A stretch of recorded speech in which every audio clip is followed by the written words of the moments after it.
Poor girl finds billionaire trapped in burning plane after crash. His plea for help changes her life forever. The asphalt was freezing under Ayla's feet. She stopped at the street corner, looked both ways, and chose the direction with less traffic. 5 years old, but she already knew it was better to go unnoticed. Her mother's blue button was in the pocket of her torn shirt. She squeezed it between her small fingers. It was all that was left. Her stomach rumbled loudly. Ayla stopped in front of a dumpster and looked around. A man in a suit walked by talking on his phone. A woman pushed a baby stroller. 2 teenagers laughed. No one paid attention to her. She lifted the dumpster lid. She found half a sandwich wrapped in aluminum foil. She sniffed it. It wasn't spoiled. She put it in her pocket along with the button. "Hey, kid." Ayla turned around. A stout man with stubble walked towards her. He smelled of alcohol, even from a distance. "What are you doing there? Where are your parents?" She ran off. Her bare feet slapped on the cold ground as she ran between people. She turned onto one street, then another. She only stopped when she was sure the man was no longer behind her. Ayla knew the city like few others. She knew where to find food, where to hide when it rained, where to sleep undisturbed. In recent months, the streets had become her home. She walked towards the industrial district. It was quieter there, safer. People asked fewer questions when they saw a child alone, or they simply didn't see them. The wind was strong. Ayla pulled her shirt down, trying to protect herself from the cold. Her legs were purple, but she no longer felt it. After weeks on the street, the body stops complaining. She passed a bakery. The smell of warm bread made her stomach rumble again. She stopped at the display window, looking at the golden loaves, the colorful cakes, the pastries that looked like precious jewels. A woman came out of the bakery carrying a bag. Ayla followed her with her eyes. The woman got into a nice car and drove away. She was probably going to a house with heating, a soft bed, and a family waiting. She took the half sandwich from her pocket and took a small bite. She had to make it last. She didn't know when she would find food again. The sky was getting dark. Ayla quickened her pace. She needed to find a place to sleep before the drunk men came out of the pubs. They made noise, yelled, sometimes chased her just for fun. She turned onto a narrow street. She knew that area. There were some closed shops, an empty parking lot, and across the street a vacant lot full of debris. That's where she usually slept. Ayla crossed the empty street and entered the lot. There were piles of old wood, pieces of concrete, some cardboard boxes that were still usable. She chose a corner protected by the wall, away from the street. She sat on the ground and finished the sandwich. It was dry, but it was food. She chewed slowly, savoring each piece. When she finished, she took the blue button from her pocket and held it against the faint light coming from the streetlights. It still shone like on the first day. The wind rustled the newspapers scattered across the lot. Ayla gathered some of the better preserved ones and made a small bed between the cardboard boxes. It wasn't comfortable, but it was better than the cold ground. She lay down and pulled more newspapers over her body. The headlines spoke of things she didn't understand: politics, economy, wars in distant countries, big words, adult problems. A cat appeared between the boxes. It was thin, with dirty fur, one ear injured. It looked at Ayla with suspicion. The cat approached slowly. It sniffed her hand, then curled up beside her. It was trembling from the cold. Ayla shared the newspapers with it. They stayed there, 2 lost creatures sharing the little warmth they had. She felt the cat's heart beating against her arm. It was comforting to know she wasn't completely alone. Sleep finally began to come. Ayla closed her eyes and let herself be carried away by exhaustion. Tomorrow would be another day, another search for food, another place to hide, another night to survive. Ayla woke up to the sound of footsteps. She slowly opened her eyes, without moving. She had learned to wake up silently, like a wild animal. There were 2 men. They walked through the lot, talking quietly. One of them carried a flashlight. "Are you sure it's here?" one asked. "I am." The guy said, "It's in this lot." Ayla held her breath. The cat had disappeared during the night. She was alone, hidden behind the cardboard boxes. The men walked away, heading towards the back of the lot. Ayla waited until she could no longer hear their footsteps. then carefully got up. She gathered the newspapers and folded them. You never knew when you might need them again. She put the blue button in her pocket and walked to the entrance of the lot. The morning was clear but cold. Some people were already walking on the streets, going to work. Ayla blended in with them, another shadow in the crowd. She passed a diner that was opening. The owner, a short, bald man, was hosing down the sidewalk. He looked at her and frowned. "Hey, kid, get out of here. I don't want beggars at my door." Ayla walked away without saying anything. There was no point in arguing with adults. They always won. She kept walking, looking for a place to spend the day. Her legs were tired, but she couldn't stop. Movement meant survival. She passed a park where some children were playing with their parents. She stopped for a moment, watching. The children laughed, ran, seemed to have no problems in the world. A woman in the park noticed Ayla and whispered something to her husband. They both looked in her direction. Ayla moved away. She walked through the city for hours. She passed shops, squares, tall buildings. She looked for food in dumpsters, but found nothing usable. Hunger was returning, stronger this time.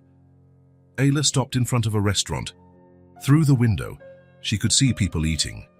Full plates, cups with colorful drinks, desserts that looked like works of art. Her stomach hurt just looking. A waitress noticed Ayla in the window and waved for her to leave.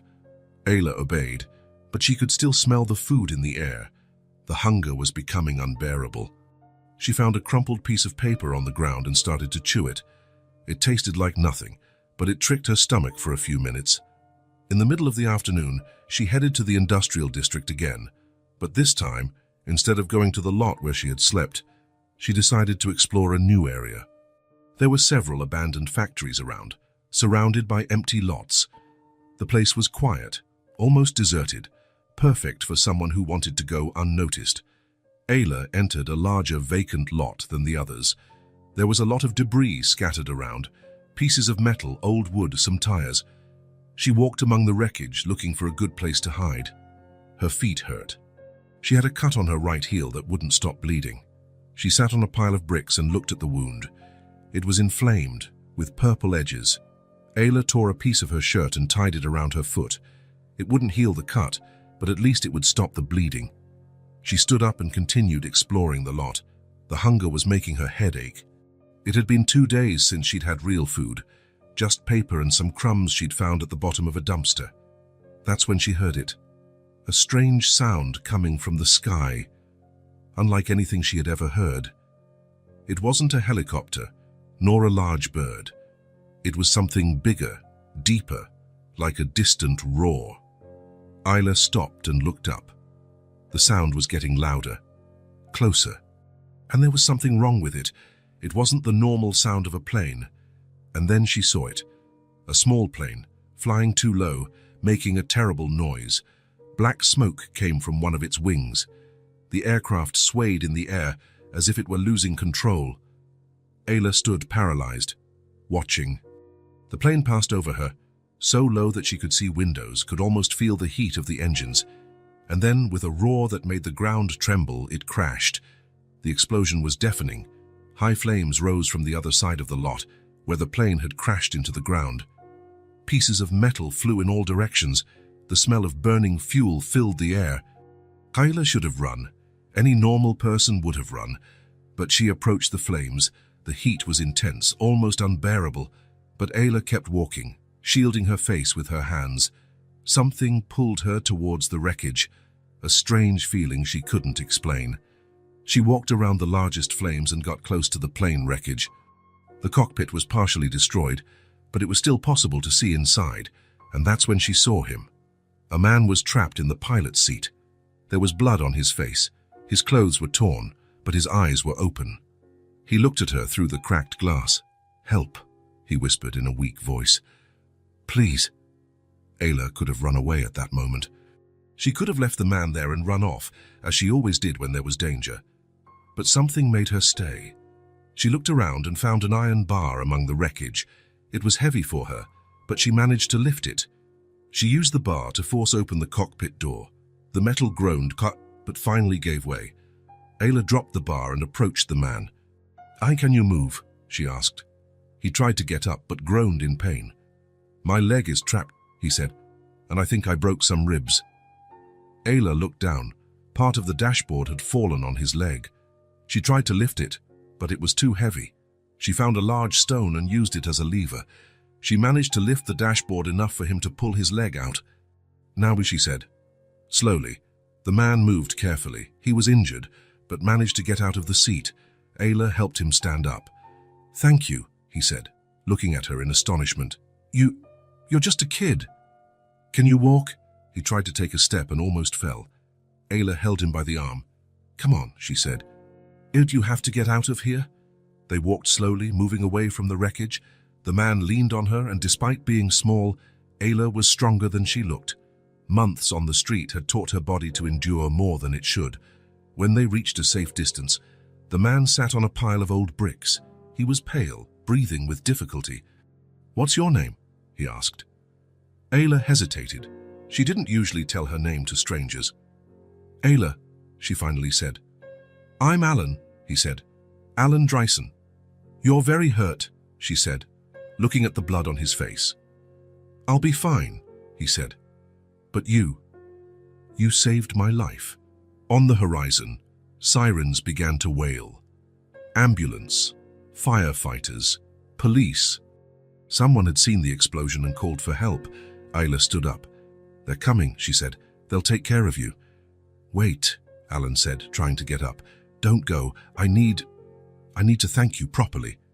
But Ayla was already moving away. The sirens were closer now. In a few minutes, the place would be full of people asking questions.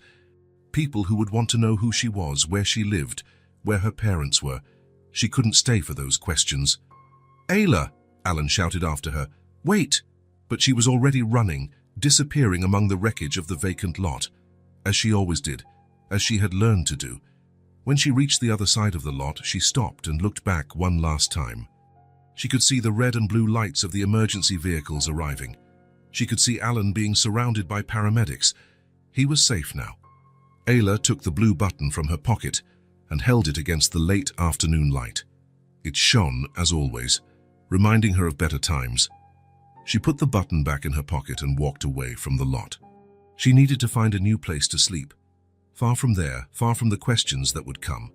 But as she walked through the empty streets of the industrial district, she couldn't stop thinking about the man she had saved, Alan Dryson. Something about him was different, something she couldn't explain but which made her feel a strange sense of hope. Hunger gnawed at her again, stronger than before.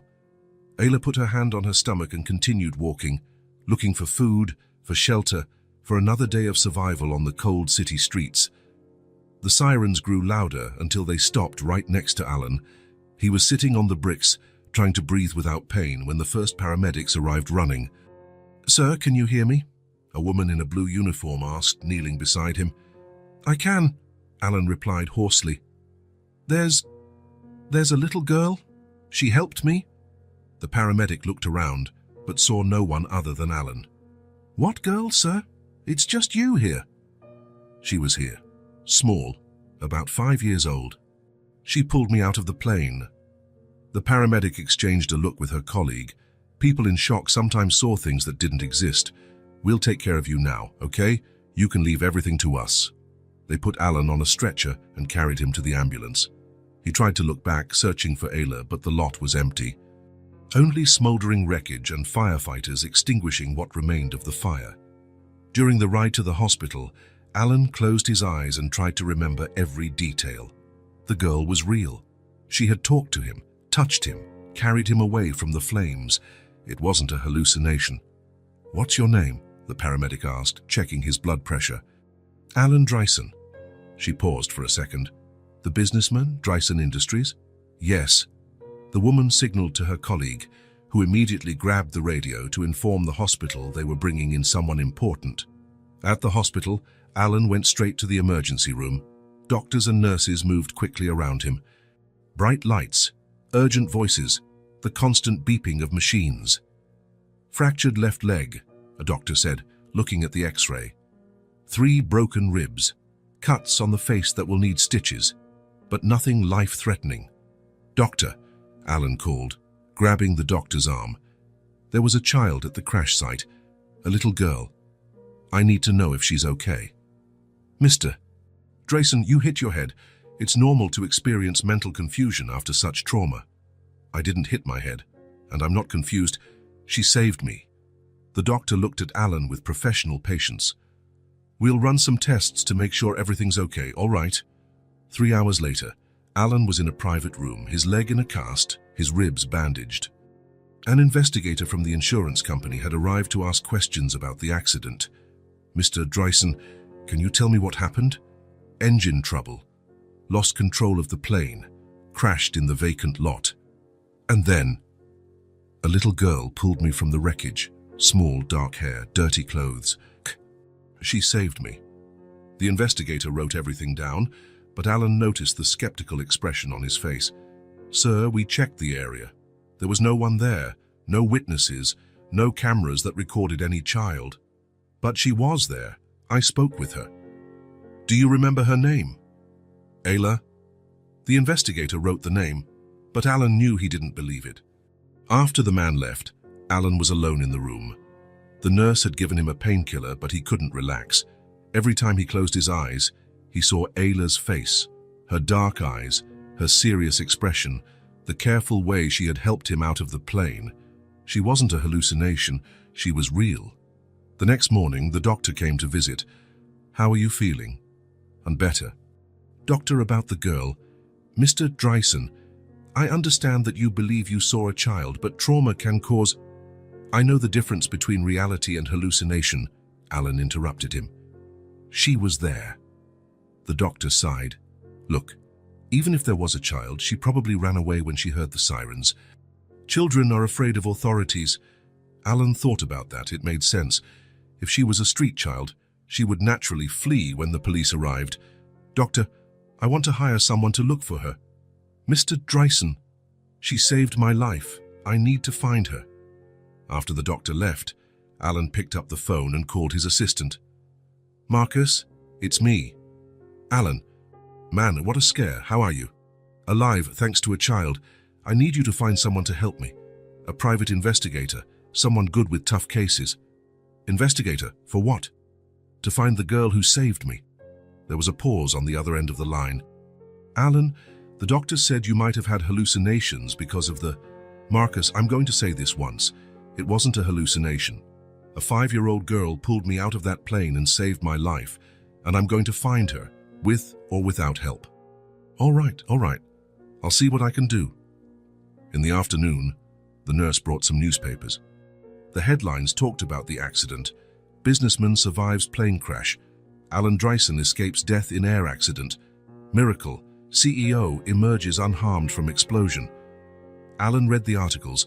All of them talked about his luck, about how he had managed to get out of the plane alone before the explosion got worse. None mentioned Ayla. Of course not, he thought. No one saw her. He folded the newspapers and placed them on the bedside table. Then he looked out the hospital window. Outside, the city continued its normal routine. Cars, people, life happening. Somewhere in this city was Ayla, alone, probably hungry, sleeping in cold places, and he was there, in a comfortable room, with warm food and medical care. It didn't seem fair. Alan picked up the phone again and called Marcus. Did you find anyone? I did. Sarah Chen, private investigator, very good at what she does, specialized in missing persons. Great, set up a meeting for tomorrow. Alan, are you sure about this? I mean, even if this girl exists, you don't know anything about her. It could be what? I don't know. Dangerous. What if her family is involved in something bad? Alan thought about it. But then he remembered Ayla's eyes, the calm with which she had acted, the kindness in her voice. It doesn't matter, he said. She saved me. Now it's my turn to do something for her. That night, Alan had trouble sleeping. Not because of the physical pain, but because of the questions that kept coming. Where was Ayla sleeping? Did she have food? Was she safe? He thought about his own childhood. He always had everything he needed. Big house, food on the table, clean clothes, warm bed. He never felt cold, never went hungry, never slept on the street. But Ayla, at just 5 years old, was living a completely different reality. And yet, she had risked her own safety to save a stranger. What kind of child does that? Alan wondered. The answer came immediately. A special child. A child who, even having lost everything, still had enough kindness to help others. He needed to find her. Not just to thank her, but to make sure she was okay. To do something to improve her life. Alan looked at the hospital ceiling and made a silent promise. "I'll find you, Ayla, and when I do, I'll do everything I can to help you." Outside, the city slept. But somewhere a small girl was probably awake, sheltering from the cold, looking for a safe place to spend another night.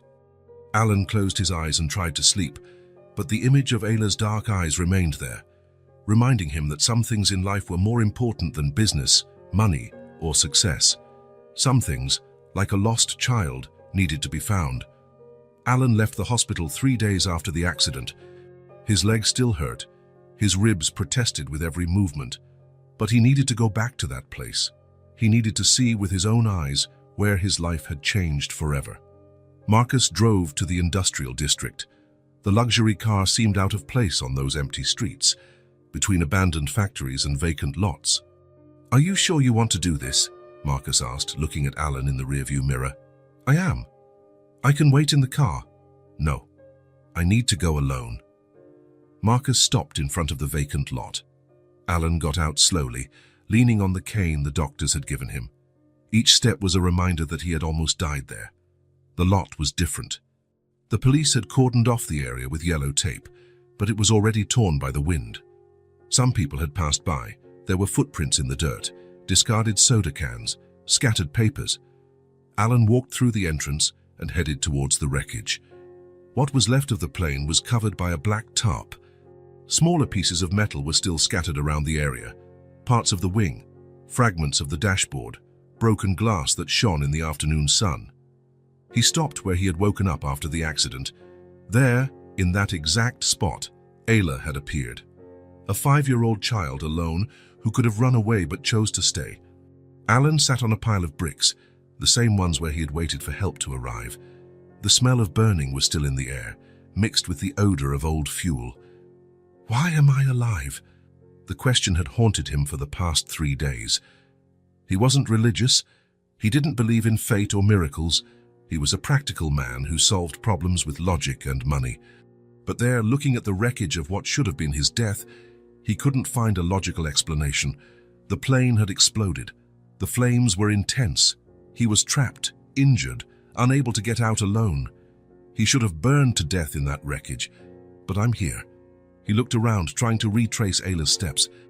She had come from somewhere, had seen him, had decided to help. A child who had probably never seen a plane up close, much less an accident like that. Because she saw me. She saved me. The answer came clear, simple. He was alive because a small girl had chosen not to run away. She had chosen to approach danger to save a stranger. Alan stood up and walked to where the plane's cockpit had been. The tarp covered most of the wreckage, but he could see pieces of the seat where he was trapped, fragments of the dashboard that had fallen on his leg. He remembered her voice, calm and determined. "Can you move?" There was no panic, no fear, just a child doing what needed to be done.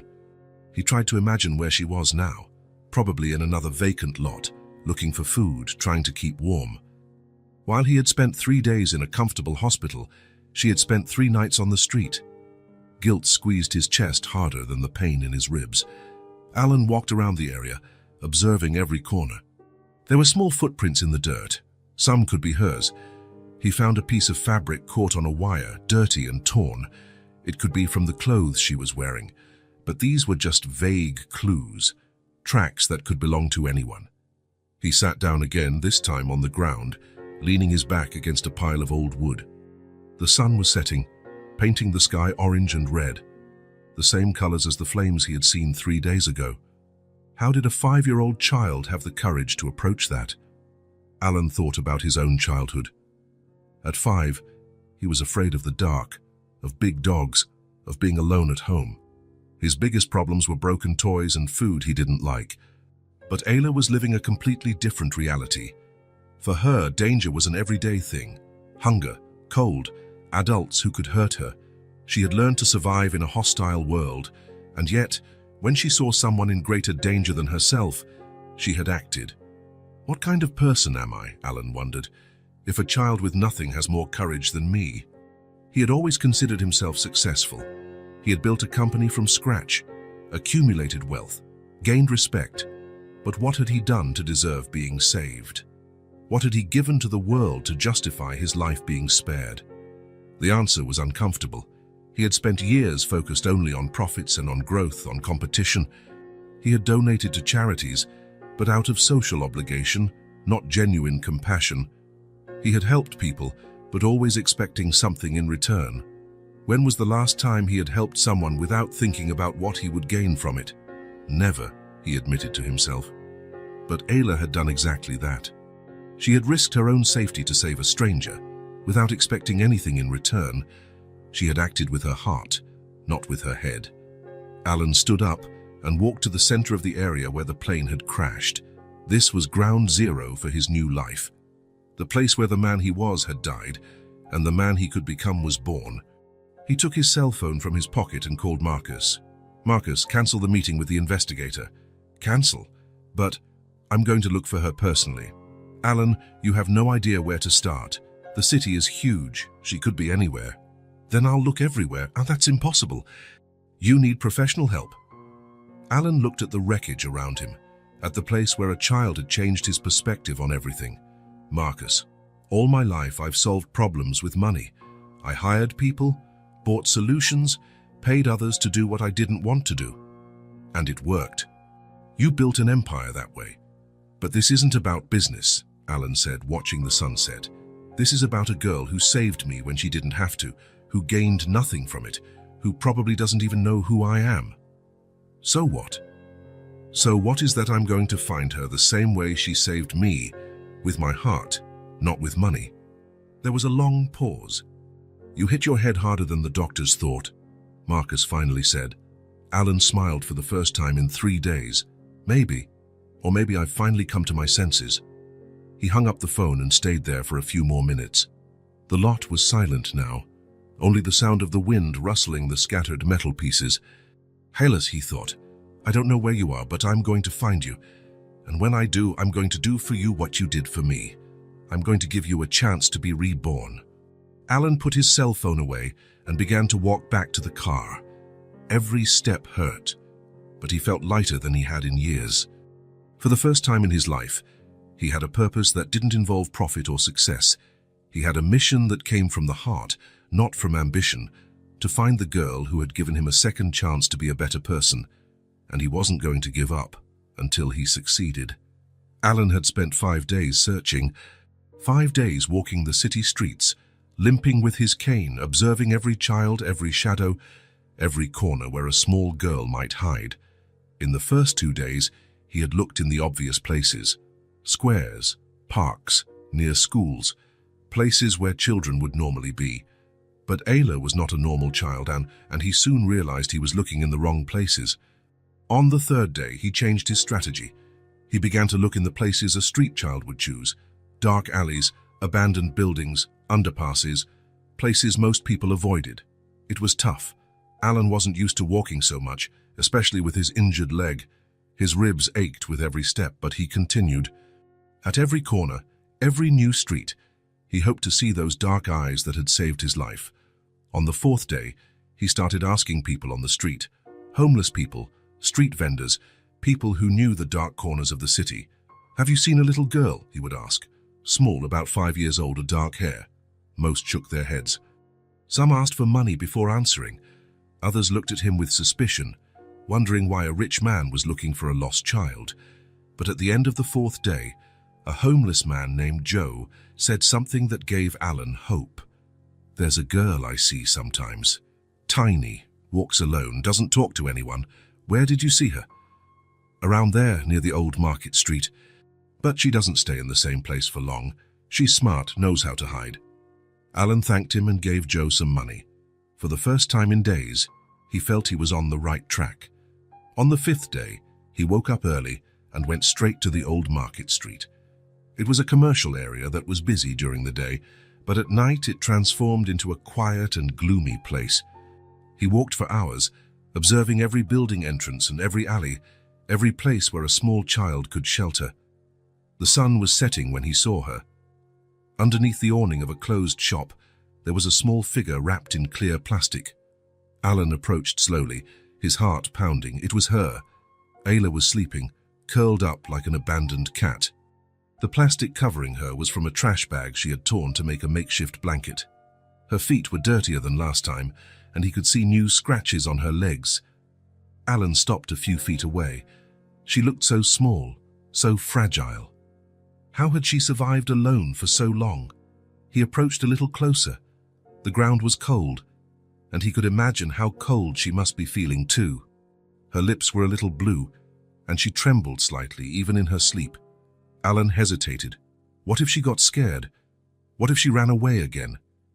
He had searched for her for days, and now that he had found her, he wasn't quite sure what to do. He decided to approach slowly. He made a little noise with his cane so as not to startle her too much, but enough to wake her gently. Ayla opened her eyes immediately. It was as if a switch had been flipped. 1 second she was sleeping, the next she was completely awake and alert. Her eyes moved quickly, assessing the threat. When she saw Alan, she curled up even more, ready to run. "Wait," Alan said softly, raising a hand. "I won't hurt you." Ayla didn't answer, but she didn't run either. She watched him with those same dark eyes he remembered, trying to decide if he was dangerous or not. Alan knelt down slowly, ignoring the pain in his leg. He wanted to be at her level, not to seem intimidating. "It's me," he said, his voice calm. "From the plane. You saved me." Ayla tilted her head slightly, studying his face. Alan could see the exact moment she recognized him. Her eyes widened a little, but she still didn't speak. "Do you remember me?" Alan asked. She nodded slowly. "I've been looking for you for days," he said. "I wanted to thank you, and I wanted to know if you're okay." Ayla looked at him for a long moment. Then her eyes moved to his cane, to the bandages that were still visible on his face. "Are you okay?" she finally asked, her voice small and hoarse. Alan smiled. It was the first time she had spoken, and the first thing she asked was about his well-being. "I'm okay," he said. "Thanks to you." They were silent for a moment. Alan could see that she was assessing the situation, deciding if she could trust him. "Are you hungry?" he asked. Ayla hesitated, then nodded. "Do you want to come with me? We can get something to eat." "Where?" "Wherever you want. There's a diner around the corner." Ayla looked in the direction he pointed, then back at him. "Why?" she asked. The question was simple, but Alan understood what she was really asking. Why was he looking for her? Why did he care? What did he want in return? "Because you helped me when you didn't have to," Alan said honestly, "and now I want to help you." "I don't need help. Everyone needs help sometimes." Ayla pulled the plastic tighter around her body. "For adults always want something." The phrase cut Alan's heart. A 5-year-old child had already learned to distrust all adults. How many times had she been disappointed to reach that conclusion? "You're right," he said. "Most adults want something, but I just want to make sure you're safe." "Why?" "Because you saved my life." "And because—" Alan paused, searching for the right words. "Because no one should have to live like this, especially not a child." Ayla studied him for a while longer.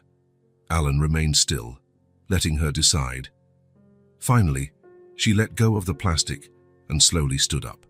She was even smaller than he remembered, too thin, with clothes that were too big for her.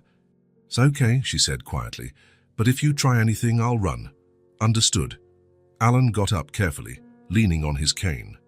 They walked side by side to the diner around the corner. Ayla kept a certain distance, ready to flee if necessary. The diner was simple, with a few plastic tables and a counter where an elderly man prepared sandwiches. Alan and Ayla sat at a corner table. "What do you want to eat?" Alan asked, handing her the menu. Ayla looked at the options, but Alan noticed she was having trouble reading. "Do you want me to read it to you?"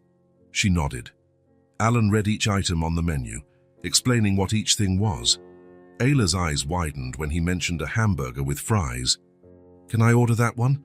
You can order whatever you want.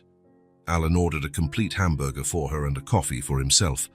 When the food arrived, Ayla ate slowly at first, as if she couldn't believe the food was really for her. Then she ate faster, as if someone was going to take her plate away at any moment. When was the last time you ate? Alan asked gently. Ayla stopped chewing and thought, 2 days ago I found half a bread. 2 days ago. She had gone almost 2 days without real food. And where have you been sleeping? In different places. I can't stay in the same place for too long. Why? Because adults always show up, ask questions, want to take me places. Alan understood. She was hiding from the system, from social workers, from people who would try to help her by putting her in shelters or orphanages. You don't trust anyone. Ayla stopped eating and looked at him. I trusted my mum. And now only myself. They finished eating in silence. When Alan paid the bill, Ayla watched him carefully, noticing the wallet full of money. Are you rich? She asked when they left the diner.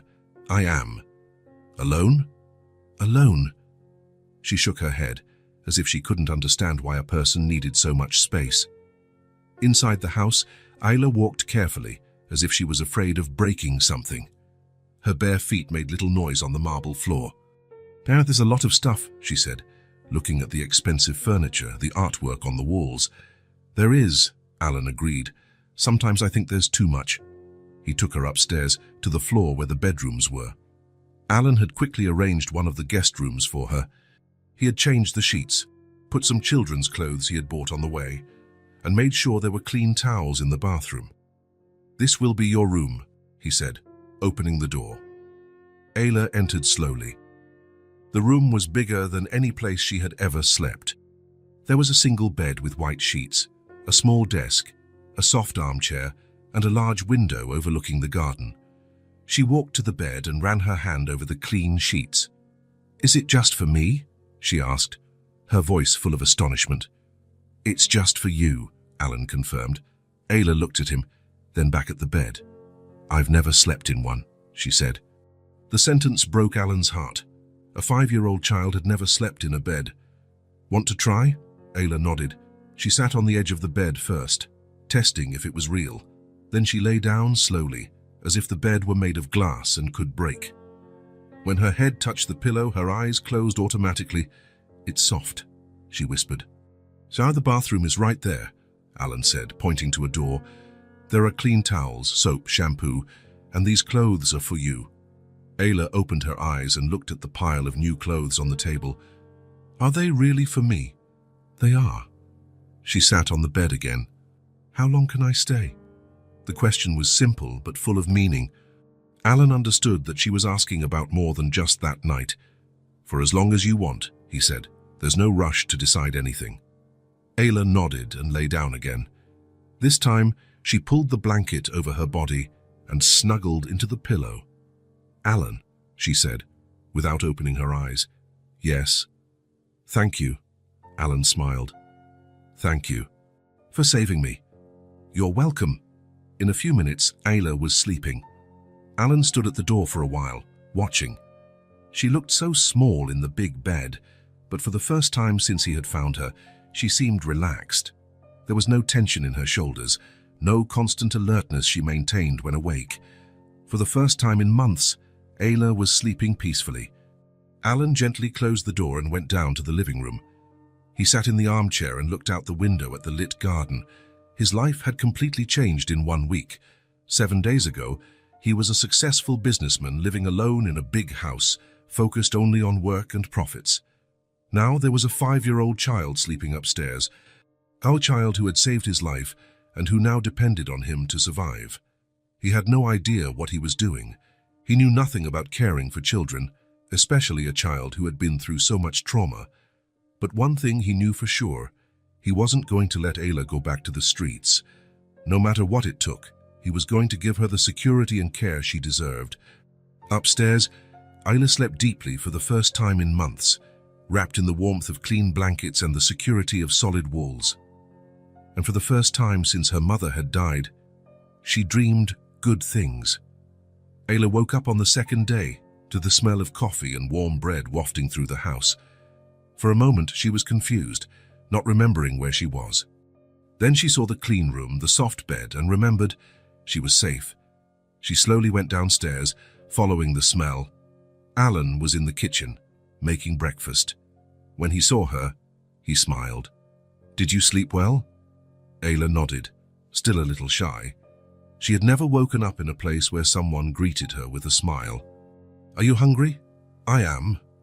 Alan served warm French toast, butter, jam, milk. Ayla looked at the neatly set table in astonishment. It was more food than she usually saw in a week. "You can eat as much as you want," Alan said, sitting across from her. Ayla took a piece of bread and smelled it before biting. It was warm, soft, with a golden crust that made a sound when she chewed.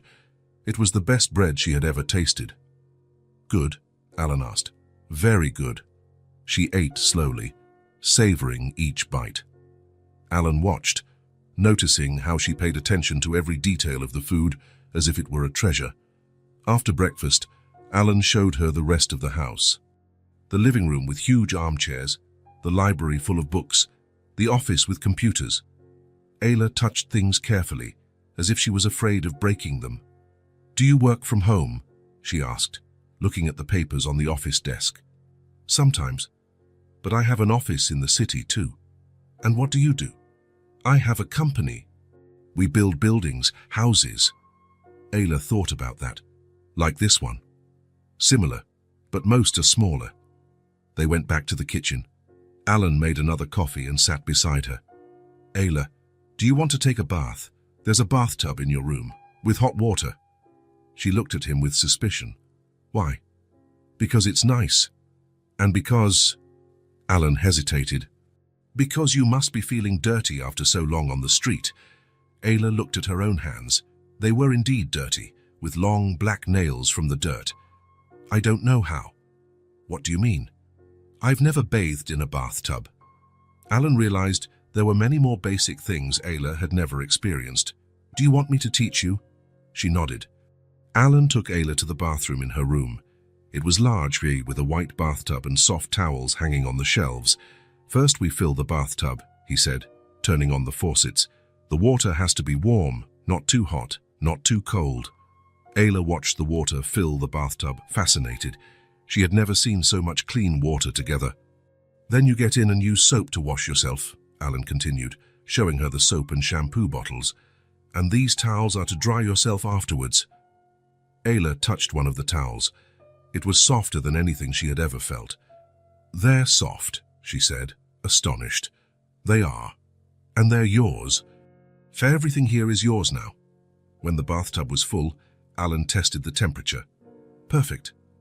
Can you manage alone, or do you want me to stay here?" "Alone," Ayla said, still shy. "Okay, if you need anything, just call. I'll be in the hallway." Alan closed the door and Ayla was left alone in the bathroom. She took off her old, dirty clothes and looked at the clear water in the bathtub. Carefully, she put one foot in first, then the other. The water was warm, enveloping her body like a hug. She slowly sat down, letting the water cover her legs.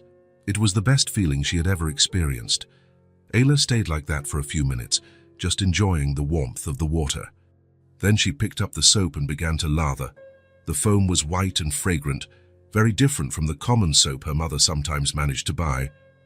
She washed her hair with shampoo, scrubbed her whole body until her skin was pink and clean. When she finished, she stayed in the water for a few more minutes, not wanting to get out. "Alan," she called. "I'm here," he replied from the hallway. "I'm done." "How was it?" Ayla opened the door, still wrapped in the towel.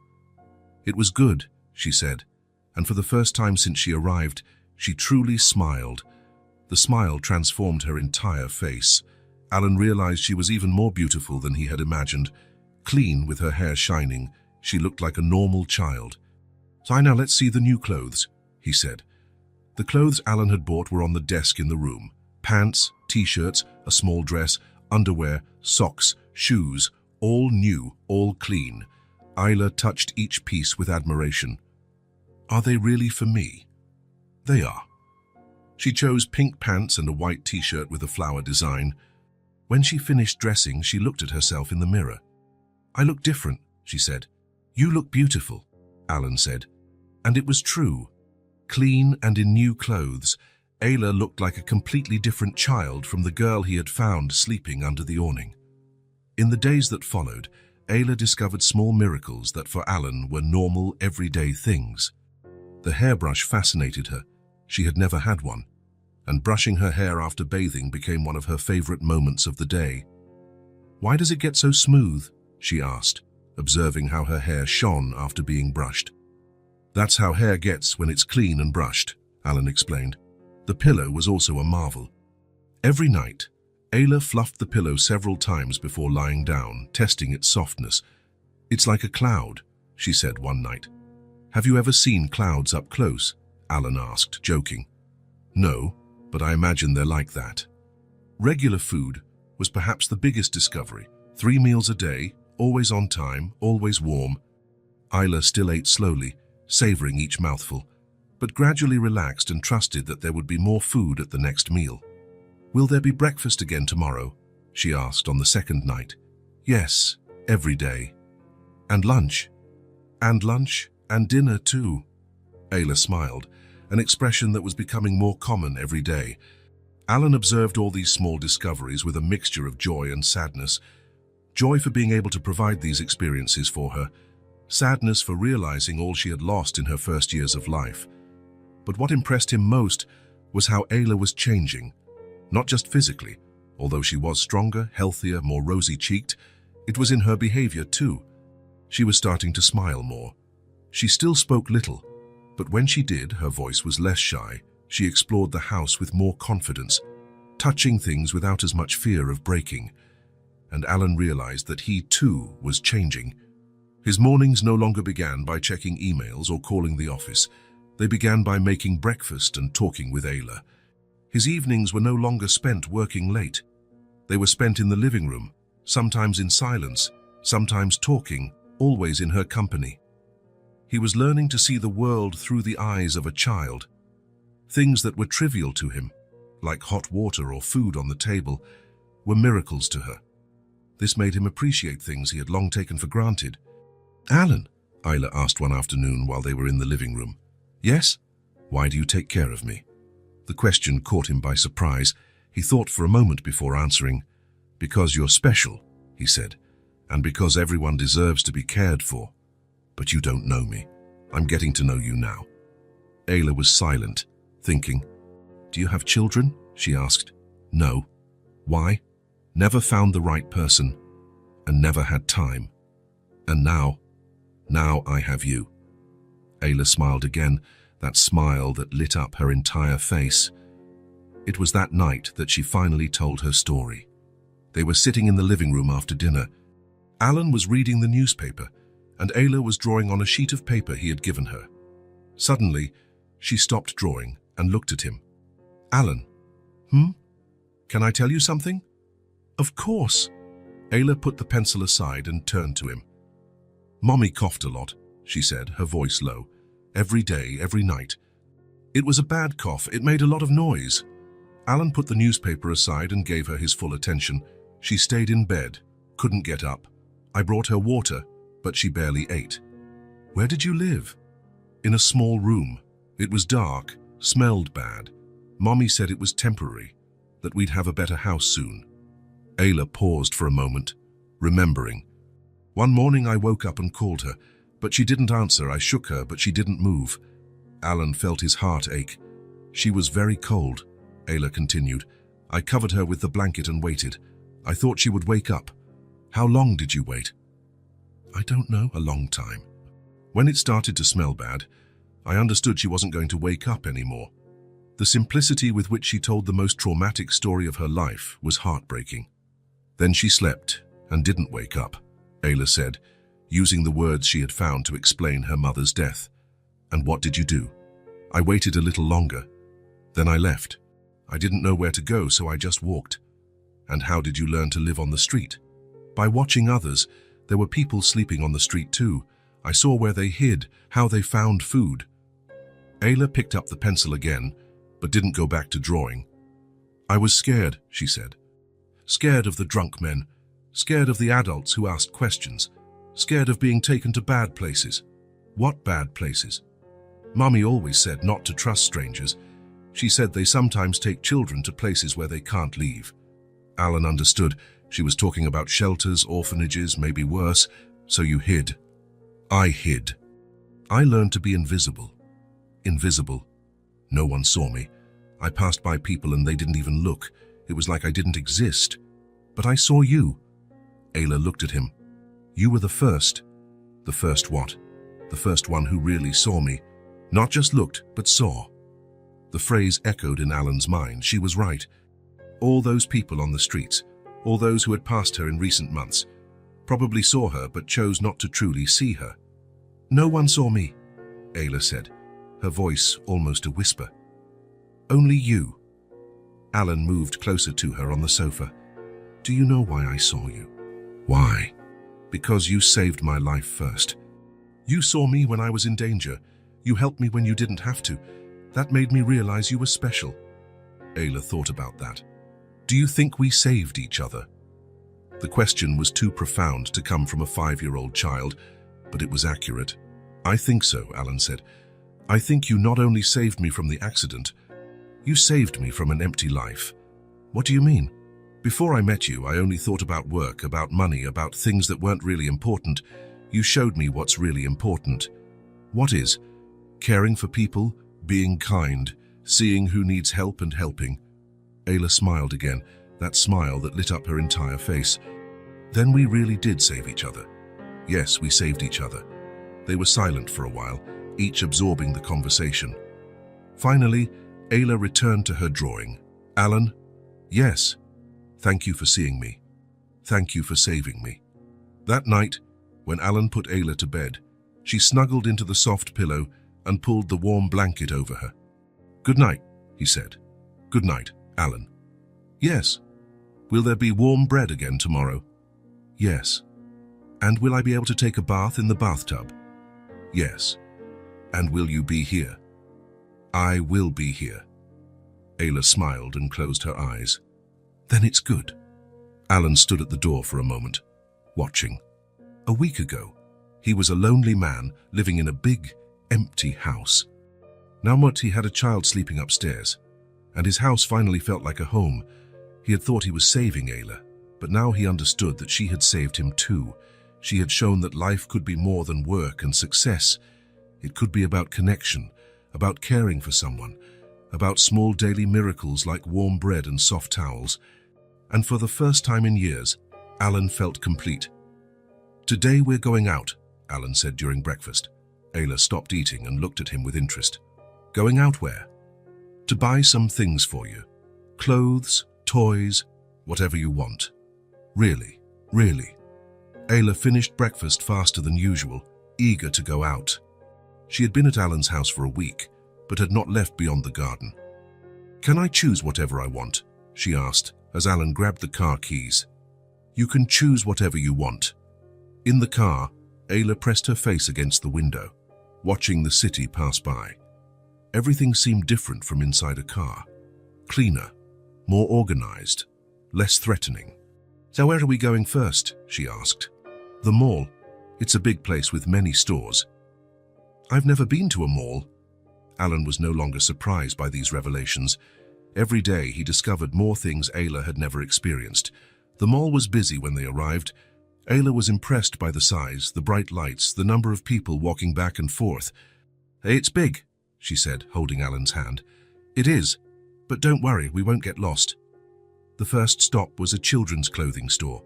The saleswoman greeted them with a professional smile. Good afternoon, how can I help you? We'd like to look at clothes for her, Alan said, pointing to Ayla. Size? He looked at Ayla, uncertain. Size 5 years old, the saleswoman said, assessing Ayla with an experienced eye. But she's tiny for her age. Perhaps a 4 would be better. The store was full of colors. Clothes hung on hangers, small mannequins dressed in children's clothes, shoes organized by size. You can choose whatever you want, Alan told Ayla. She walked through the store slowly, touching the clothes carefully. There were dresses, pants, t-shirts, coats, more clothes than she had seen in her entire life. You can try them on, the saleswoman said, Noticing Ayla's hesitation, Ayla looked at Alan, who nodded. "This one is pretty," she said, pointing to a pink dress with small flowers. "Do you want to try it on?" Ayla nodded. The saleswoman took the dress and Ayla to the fitting room. Alan waited outside. When she came out, Alan almost didn't recognize her. The pink dress fit her perfectly, highlighting her dark eyes and making her skin look rosier. "How does it look?" she asked, and spinning to show the dress. "Oh, it's beautiful," Alan said, and it was true. "Mommy always said that one day I would have a beautiful dress," she said, smoothing the fabric. "But we never had money. And now you do. Can I keep it?" "You can." Ayla chose a few more pieces, 2 pairs of pants, 3 t-shirts, a blue jacket that she said was the color of the sky, and pajamas with star designs. "Mommy used to buy used clothes at the market," she said, looking at the price tags, "whenever she found something that fit me." In the shoe section, she was fascinated by a pair of pink sparkly flats that lit up when she walked.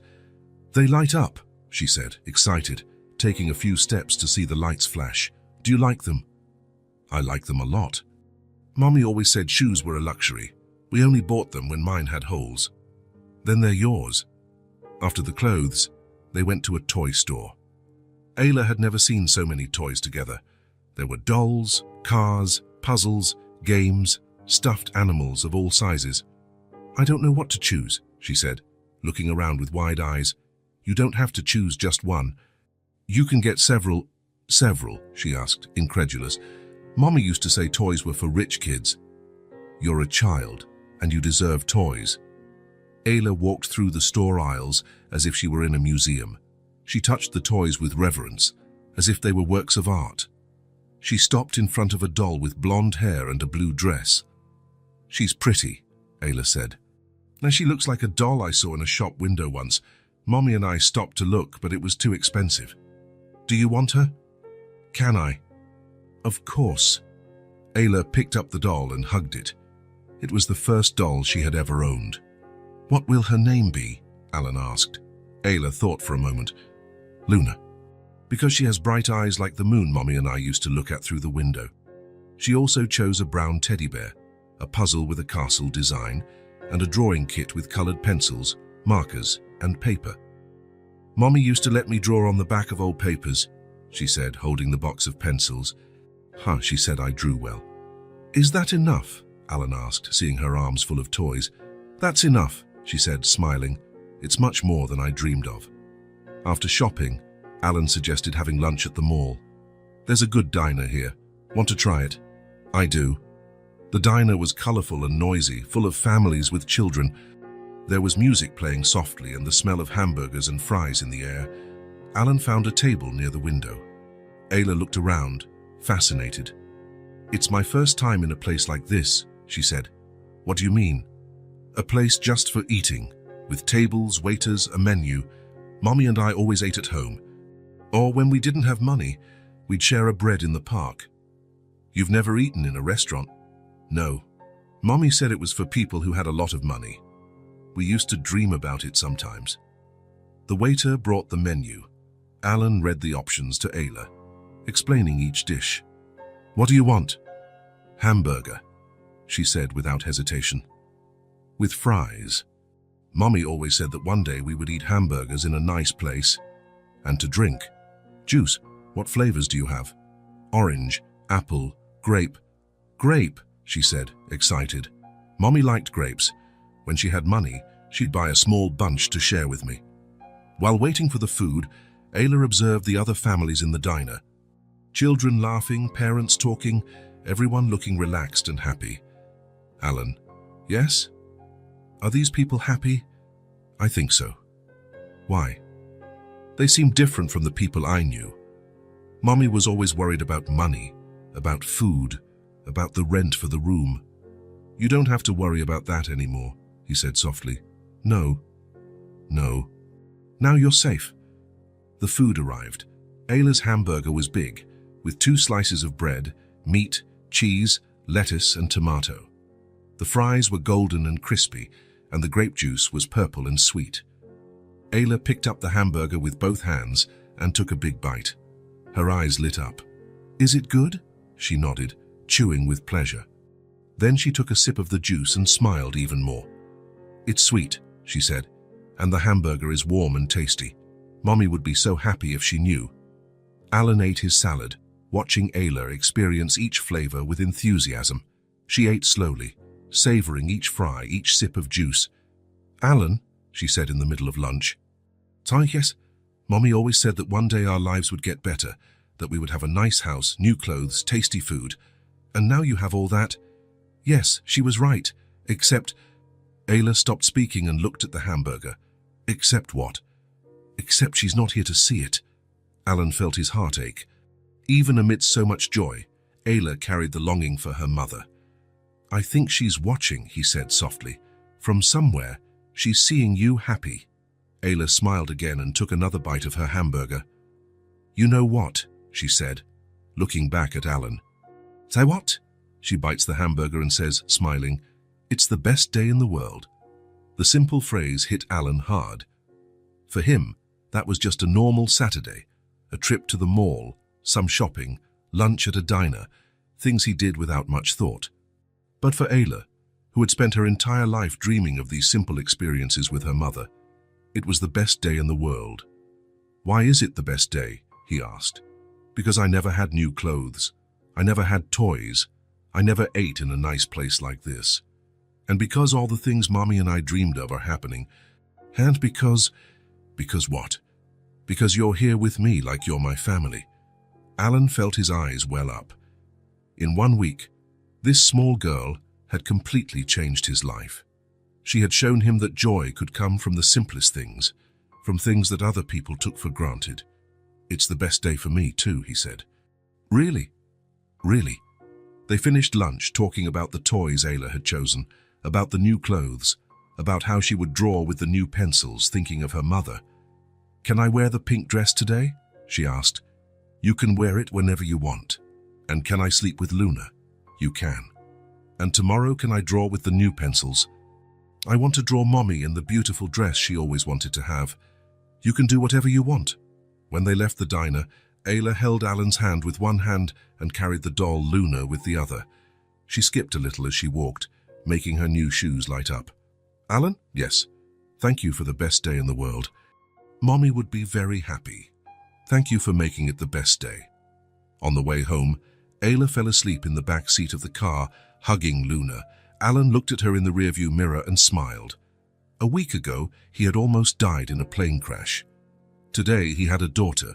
Sometimes life changed in ways you could never imagine. Sometimes a small child saved your life, and you discovered that you could save hers too. Sometimes two lost people found each other and discovered they could form a family. When they got home, Ayla woke up and ran to her room to organize her new things.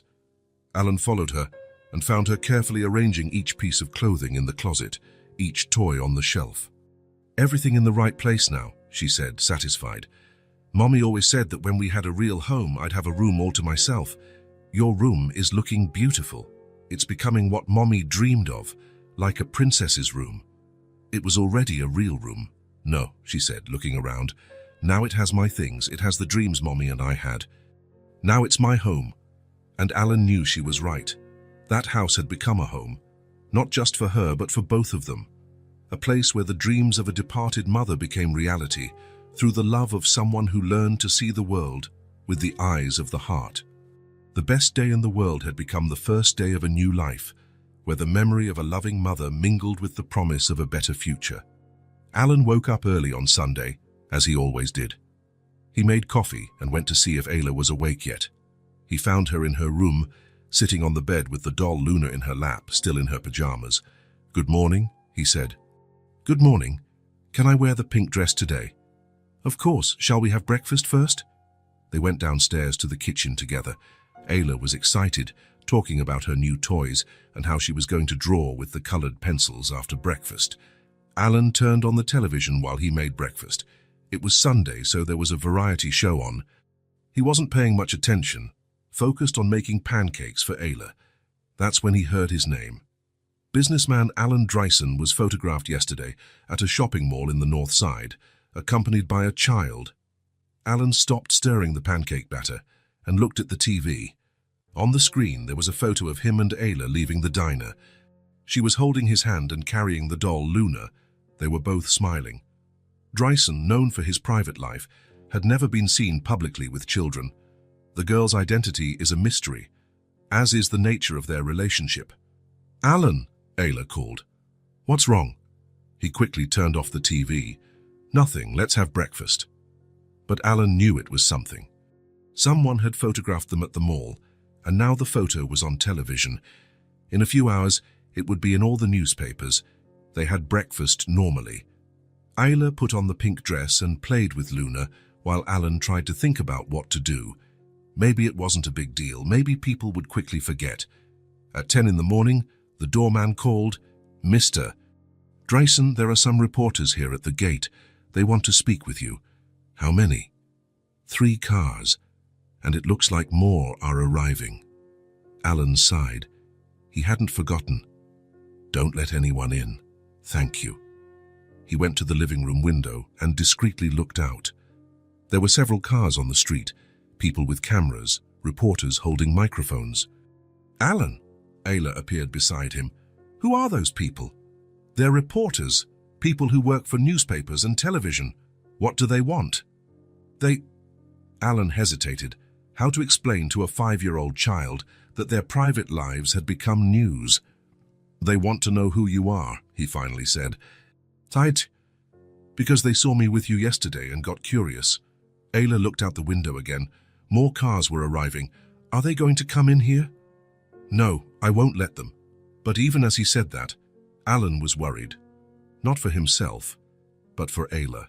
She had spent months hiding, learning to be invisible, and now she was being exposed to the entire country. At 11 in the morning, the doorman called again. "Mr. Dryson, more reporters are arriving, and some TV vans too." "How many people are there now?" "About 20, and they're asking about the girl." "What kind of questions?" "They want to know her name, if she's your daughter, if you're planning to adopt." "A reporter said your photo is already circulating online." Alan closed his eyes. It was worse than he thought. "Keep everyone out." "Yes, sir." Alan sat on the sofa next to Ayla. She was hugging Luna, looking out the window. "Will they leave?" she asked. "They will, just have to wait a little." But at 2 in the afternoon, there were even more reporters. Alan could hear them outside, talking loudly, some even shouting questions towards the house. Ayla was getting more and more frightened. She had hidden in her room with all her new toys, but she could still hear the noise outside. Alan knew he had to do something. The reporters weren't going to leave until they got some information. And the longer it took, the worse it would be for Ayla. At 3 in the afternoon, he made a decision. "Ayla, I'm going out to talk to them," he said, entering her room. "No," she said, getting up quickly. "What if they hurt you?" "They won't hurt me. They just want to ask questions." "What if they want to take me?" The question broke Alan's heart. Ayla was still afraid of being taken by strangers, even after a week of feeling safe. "No one is going to take you," he said, kneeling in front of her. "I promise. You'll stay here, I'll talk to them quickly, and then they'll leave." "Are you sure?" "I'm sure." Alan went downstairs and to the front door. He took a deep breath and opened it. Immediately, dozens of flashes went off. Microphones were shoved towards him, and several voices began to speak at once. "Mr. Dryson, who is the child? Is she your daughter? Where did you meet? Are you planning to adopt?" Alan raised his hand, asking for silence. "I'm going to speak, but only once," he said, his voice firm. "After that, I want you to respect our privacy." The reporters quieted down, waiting. "This girl saved my life," Alan said. 2 weeks ago, my plane crashed in a vacant lot. I was trapped in the wreckage, injured, unable to get out. This child, at just 5 years old, had the courage to approach the flames and pull me out." The reporters quickly took notes, some recording with cell phones. She was alone, living on the streets, without family. "I brought her home because it was the least I could do for someone who saved my life." "What's her name?" a reporter yelled. "Her name is not important. What is important is that she is now safe and cared for." "Are you going to adopt her?" another asked. Alan looked directly into the TV camera. I am going to adopt her. She will be my daughter, legally and by heart. And I ask that you respect our privacy. This child has already been through enough trauma. She doesn't need to be exposed like this. Mr. Drayson, that's all I have to say. Alan interrupted him. Now I ask you to leave my house and leave us in peace. He went inside and closed the door, ignoring the reporters' shouts for more information. Isla was at the top of the stairs, looking at him. You said you're going to adopt me, she asked. I did. If you want. I do. Then let's take care of it first thing tomorrow. Gradually, the reporters left. By late afternoon, the street was silent again. But Alan knew the story was already spreading. On television, on the internet, in newspapers. Tomorrow everyone would know about him and Ayla. Is everything okay now? Ayla asked during dinner. Everything's okay. And tomorrow will be even better. Why? Because tomorrow you'll officially be my daughter. On Monday morning, Alan woke up early and called his lawyer. Marcus, I need you to prepare the adoption papers for today. Alan, adoption takes months. There's a process, social analysis, hearings. Not in this case. The girl has no family, no documents. She lived on the streets. I want everything resolved today. I'll see what I can do. Don't see. Do. Use all the contacts you have, every favor you can call in, today. 2 hours later, Marcus called back. I managed to book an appointment at the county clerk's office for 2 o'clock. The judge is a friend of ours. He'll expedite the process. Perfect, Alan told Ayla during lunch. We're going to the county clerk's office today. It's a place where they make important documents. What kind of document? The document that says you're my daughter. And then you'll have a last name. You'll have a new birth certificate. You'll be able to go to school. You'll be a normal child. With a normal family. With a normal family. They went to the county clerk's office at 2 in the afternoon. It was an old building downtown with long hallways and rooms full of papers. The process was faster than Alan expected. The judge, an elderly and kind man, asked Ayla a few simple questions. Do you want Mr. Alan to be your father? I do. And will you like living with him? I already do. Then it's decided. The judge signed the papers, the clerk stamped the documents, and in half an hour everything was settled. Congratulations, the judge told Alan. Now you are officially Ayla Dryson's father. Ayla Dryson, she repeated, testing the sound of the new name. Kasi, do you like it? I like it very much. As they left the county clerk's office, Ayla held Alan's hand. They were walking to the car when she stopped. Can I call you Dad? The question he had been waiting for since the decision to adopt had formed in his mind. Alan knelt on the sidewalk, getting down to her level. He knelt, smiling with teary eyes. Yes, you can. You're my daughter now, and you always will be. Forever. Forever. Ayla smiled and hugged him right there on the busy downtown sidewalk. Dad, she said, testing the word. Daughter, he replied. And at that moment, Alan understood that his life had completely changed. He was no longer a lonely businessman living in a big, empty house. He was a father. He had a family. He had someone to care for, someone to love, someone who loved him back. Shall we go home? Ayla asked. Let's go home. On the way, Ayla fell asleep in the back seat, still holding the adoption documents. Alan looked at her in the rearview mirror and smiled. 2 weeks ago, he had almost died in a plane crash. Today, he had a daughter. Sometimes life changed in ways you could never imagine. Sometimes a small child saved your life, and you discovered that you could save hers too. Sometimes 2 lost people found each other and discovered they could form a family. When they got home, Ayla woke up and ran to her room. Alan followed her and found her organizing the documents on the desk next to her new toys. Now everything's in the right place, she said. What do you mean? The toys, the clothes, the papers that say you're my dad, now everything's complete. Alan looked around the room. She was right. 2 weeks ago, that was just an empty room. Now it was his daughter's room. Dad? Ayla said. Yes, thank you for adopting me. Thank you for letting me be your dad. You're welcome.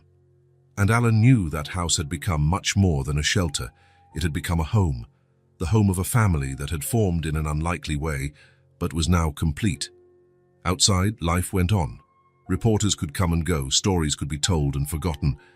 But inside that house, a new family had been born, and the gate that protected this family would remain closed to anyone who wanted to disturb the peace they had found together. 6 months had passed since that day at the county clerk's office. Alan and Ayla's lives had found a calm and happy rhythm. She was in school, making friends, learning to read better. He had rearranged his schedule to spend more time with her, discovering that being a father was better than any business success, but there was something Alan wanted to do, something he had been thinking about since the first day Ayla arrived at his house. "Dad, what are you building over there?" Ayla asked one morning, pointing out the window. Outside, workers were busy on a plot of land Alan had bought near the house. Construction was almost finished. "It's a surprise," he said, "for you and for other children too." The project had been born from a simple conversation. Ayla was drawing in the living room when she commented, "Dad, do you think there are other children sleeping on the street today?" "Probably. Are they cold? Hungry? Maybe." Ayla stopped drawing and looked at him. "We could help them, couldn't we?" And that's how Living Roots was born. The inauguration day arrived on a sunny morning. Alan was nervous, but Ayla was excited. She had chosen a special blue dress for the occasion. "It's the color of the sky," she said, remembering the words she always used. "You look beautiful." The building was welcoming, with colorful walls and large windows. There were gardens, a playground, and a sign at the entrance. "Living Roots, Welcome Center." Several people were waiting: journalists, authorities, staff who would work at the center, but most importantly, some families who would already be welcomed there. Alan saw children Ayla's age, others younger, some older, all with the same look he had seen in her eyes that first day, the look of someone who needed help. "Ready?" he asked Ayla. "Ready." Alan gave a short speech about the project, about how a special child had changed his life and inspired him to help others. "And now the person who inspired all of this will cut the ribbon. My daughter, Ayla." Ayla took the scissors and cut the ribbon. People applauded. "Ayla, do you want to say something?" a reporter asked. Ayla looked at the cameras, then at the children who were there, then at Alan. "Can I?" she asked him. "Of course." She approached the microphone. She speaks in a soft voice.